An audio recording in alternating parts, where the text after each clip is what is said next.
Hi guys, something dangerous is happening across the globe which many of us are aware about but no one really cares. Let's see what was it about. The most dangerous thing which is happening around the globe is due to climatic change, and the issue of climatic change has gained significant attention and concern over the years. We have also came across many news articles and blogs regarding the rise of sea level, which leads to the major cities like Chennai and Kolkata in danger. India is one of the countries that are most vulnerable to the effects of climatic change. As you know, climatic change in India is causing a wide range of impacts, including extreme weather events such as floods, drought, and heat waves, as well as changes in precipitation patterns. We also getting news like melting glaciers and sea level rise for few past few months. Looking back at the natural disasters that took place in India in 2021, we can see we have experienced Tamil Nadu floods. As the IMD predicted heavy rainfall in parts of Tamil Nadu, it came true from November 1. The flooding was caused by extremely heavy downpours, killing at least 41 people. We also came across Maharashtra floods starting on 22nd July. Maharashtra saw heavy rainfall in many of its western districts and recorded the highest rainfall in the month of July in 40 years. As for Kerala floods between October 12 and 20 after heavy rains caused rivers to overflow, cutting off towns and villages. 42 people died and 217 houses were destroyed. Out of 42 people who lost their lives in the floods, 5 were children. We also came across the cyclones.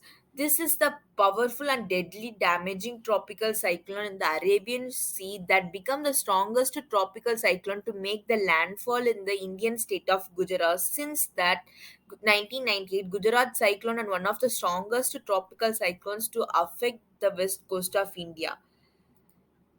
When it comes to cyclone Yas, it was relatively strong and very damaging tropical cyclone that made landfall in Odisha and brought significant impact to West Bengal in May. Yas formed from tropical disturbance that Indian Meteorological Department first monitored on May 23.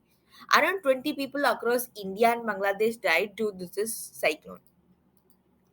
The third storm in India that impacted eastern India was formed on September 24th in Bay of Bengal. On September 26, Gulab made landfall in India's Andhra Pradesh but eked over the land. The storm overall brought heavy rains and strong winds throughout India and the Middle East, killing at least 39 people. We also came across the earthquake. On April 28, a 6.4 magnitude earthquake jolted Assam.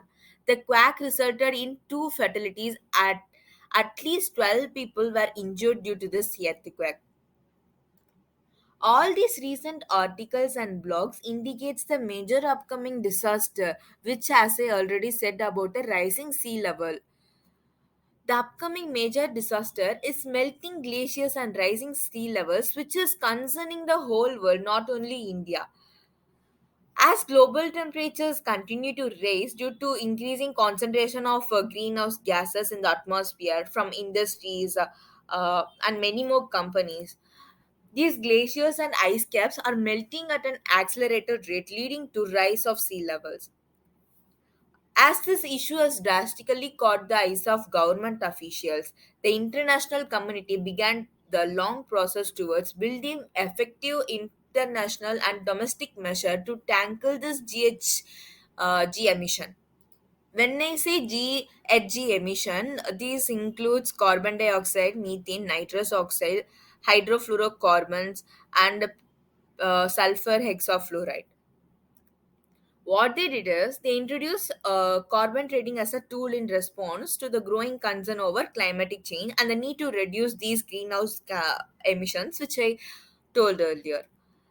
uh, what is meant by carbon trading is a market based system that helps to reduce these greenhouse gas emission by putting a price on carbons. Yeah, they have also started to put a price to the gases, and it works by setting a limit on the amount of greenhouse gas emissions that a company or country is allowed to produce.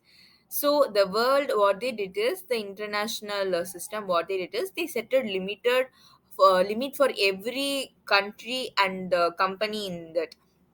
These limits are what we call it as carbon credits or carbon allowance. If a company or country produces fewer emissions than it limits, it can sell its unused allowances to the other companies or countries that have exceeded their limits. This what will happen is this creates financial incentive for companies and countries to reduce their emission, as they can make money by selling the unused carbon. The goal of this carbon trading is to reduce the overall carbon emission in cost effective way. By creating market for carbon allowances, it encourages companies to find innovative ways to reduce their emission, and it also allows the countries to meet the emission reduction targets more effectively. Many of the people are using it for money also, like the trading which we do with the currencies and in dollars and in shares. As a part of trading, this carbon trading is also plays a big role in nowadays economy. We also came across many articles like what's big green and worth $550 billion. Nothing but carbon trading. Many countries and industries are trading the carbon for money. Recently, many countries started using this tool to reduce their carbon gas emission, and currently China has the largest market cap for it. Okay, as we there are many ways in which an individual can reduce the carbon emission to save our earth.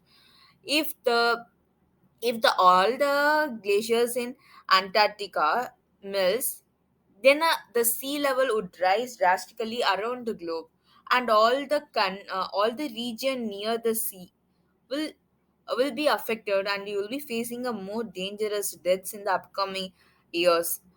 So, as an individual, what we can do is we can reduce the energy consumption. Turn off lights and appliances when not in use. Use energy efficient appliances and consider using renewable energy sources like solar or wind power. The next thing what we can do is we need to conserve water. Reduce water usage by taking shorter showers, fixing leaks, and using water efficient appliances. We can also reduce the carbon emission by reducing the transportation emissions, like walk, bike, or take public transportation instead of driving alone. When driving is necessary, consider carpooling, driving a fuel efficient vehicle, and combining errands. Eating a plant based diet is what we recommend because meat production is a significant contributor to greenhouse gas emissions. So, reducing or eliminating meat consumption can help reduce carbon emissions. As we all know, we need to reduce waste, recycle, compost, and reduce the use of single use plastics, which is very dangerous to our soil. So, support sustainable products and companies. Choose a product made from sustainable materials and support companies that prioritize reducing their carbon footprint. By adopting these practices, individuals can contribute to reducing the overall carbon emission and helps to combat the climatic change.